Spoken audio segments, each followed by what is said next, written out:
നമസ്കാരം. Raf talk ഫുട്ബോളിലേക്ക് ഏവർക്കും സ്വാഗതം.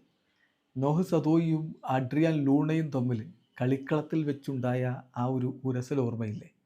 ഇപ്പോഴും അതിൻ്റെ പിന്നാലെയാണ് പല ആരാധകരും. അതുകൊണ്ട് തന്നെ ഇപ്പോൾ നോഹ് സദോയി ആ കാര്യത്തിൽ ഒരു വ്യക്തത വരുത്തിയിട്ടുണ്ട്.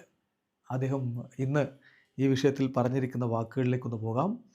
അദ്ദേഹം പറയുന്നു, "ഈ ചോദ്യം വരുമെന്ന് എനിക്കറിയാമായിരുന്നു." എന്നിട്ട് അദ്ദേഹം ചിരിക്കുകയാണ്. എന്നിട്ട് അദ്ദേഹം പറയുന്നു, ആ സംഭവിച്ചതെന്ന് പറഞ്ഞാൽ ഒരു മിസ്കമ്മ്യൂണിക്കേഷൻ ആയിരുന്നു. ആ ഒരു ഹീറ്റ് ഓഫ് ദി മൊമെൻറ്റിൽ സംഭവിച്ചിട്ടുള്ള മിസ്കമ്മ്യൂണിക്കേഷൻ. ഞങ്ങൾ കളിക്ക് ശേഷം അത് സംസാരിച്ചു, ക്ലാരിഫൈ ചെയ്തിട്ടുണ്ട്. അദ്ദേഹം ഒരു ഗ്രേറ്റ് ലീഡറും ഒരു നല്ല സുഹൃത്തുമാണ്. അതെല്ലാം കഴിഞ്ഞു പോയി. ആളുകളും അത് ഇനി മാറ്റിവെക്കുമെന്നാണ് ഞാൻ പ്രതീക്ഷിക്കുന്നത്. തീർച്ചയായിട്ടും അവിടെ പ്രത്യേകിച്ച് ഒരു പ്രശ്നവുമില്ല എന്നാണിപ്പോൾ നോഹ് സദോയി പറയുന്നത്. അതോടൊപ്പം തന്നെ ഒരു കാര്യം കൂടി അദ്ദേഹം പറയുന്നു, കേരളത്തിലേക്ക് അഡാപ്റ്റ് ചെയ്യുക എന്നുള്ളത് എളുപ്പമായിരുന്നു.